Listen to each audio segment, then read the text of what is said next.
teman-teman, pantun rohani untuk hari ini. Jumat 11 Maret 2022 dari Injil Matius bab 5 ayat 20 sampai 26. Bersama saya Rida dari Salatiga. Dengan Nia di Surabaya. Bersama Rere di Salatiga.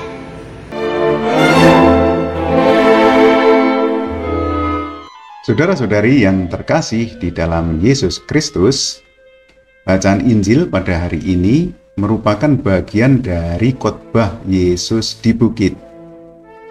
Hari ini Yesus menyatakan, jika hidup keagamaanmu tidak lebih benar daripada hidup keagamaan ahli-ahli Taurat dan orang-orang Farisi, kamu tidak akan masuk ke dalam kerajaan surga.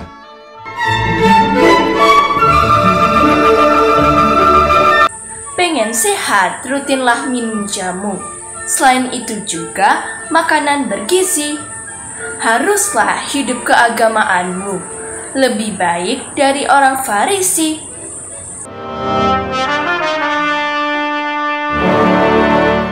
Ahli-ahli Taurat itu adalah orang-orang yang mengenal dengan baik kitab suci. Isi kitab suci dikenali dengan baik. Orang-orang Farisi adalah orang-orang yang menjaga tradisi nenek moyang, terutama tradisi rohani, dengan baik secara disiplin di dalam hidup mereka sehari-hari.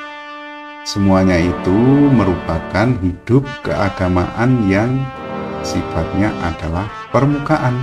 Yesus datang untuk menggenapi, memenuhi semua yang sifatnya permukaan itu.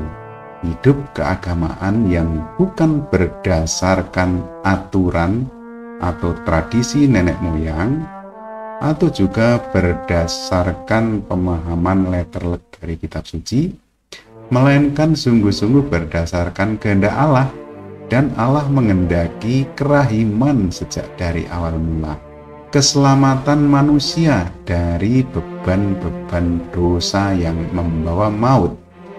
Itulah hidup keagamaan yang sejati dan dinyatakan di dalam kasih terhadap sesama manusia. Yesus katakan, siapa yang marah harus dihukum.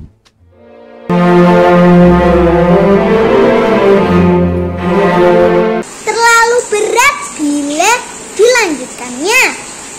Akhirnya lebih memilih vakum.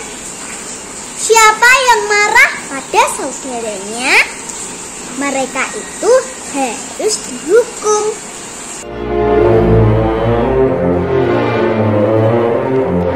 Membunuh adalah perbuatan yang kejam.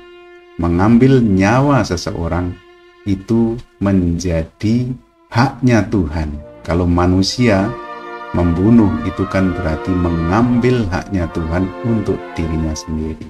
Maka itu sungguh-sungguh suatu perbuatan yang dosa besar. Tetapi orang akan sampai membunuh itu kalau ada hal-hal yang mendorong melakukan pembunuhan, yaitu marah. Kalau kemarahannya tidak dikendalikan, maka akhirnya orang sampai pada keputusan untuk membunuh yang lain. Kalau orang sudah tahu bahwa marah itu membahayakan, maka kemarahan harus dikendalikan sehingga orang tidak akan jatuh ke dalam dosa yang besar, yaitu membunuh.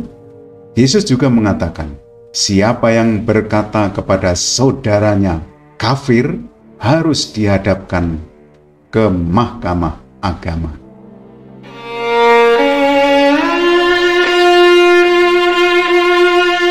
Pilihan hidupnya sebagai musafir,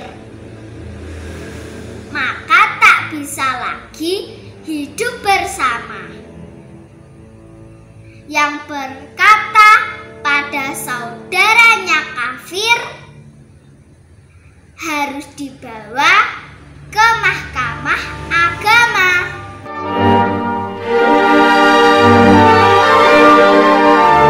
Kafir itu artinya bangsa yang tidak beriman, orang-orang yang tidak beriman.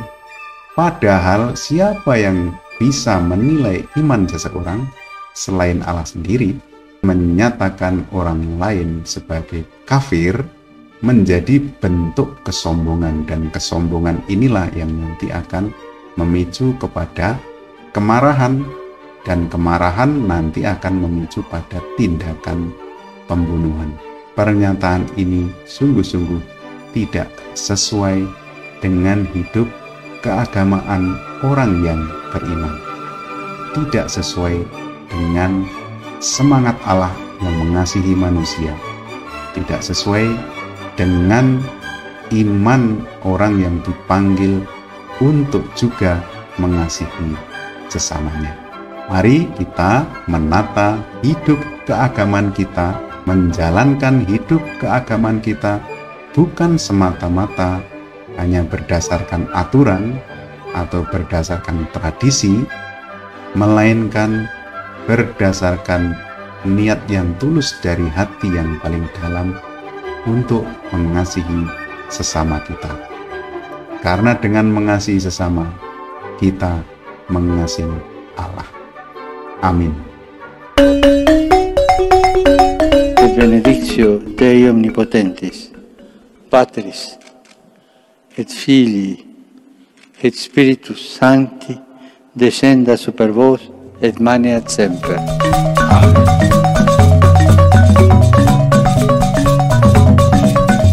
Semangat pagi!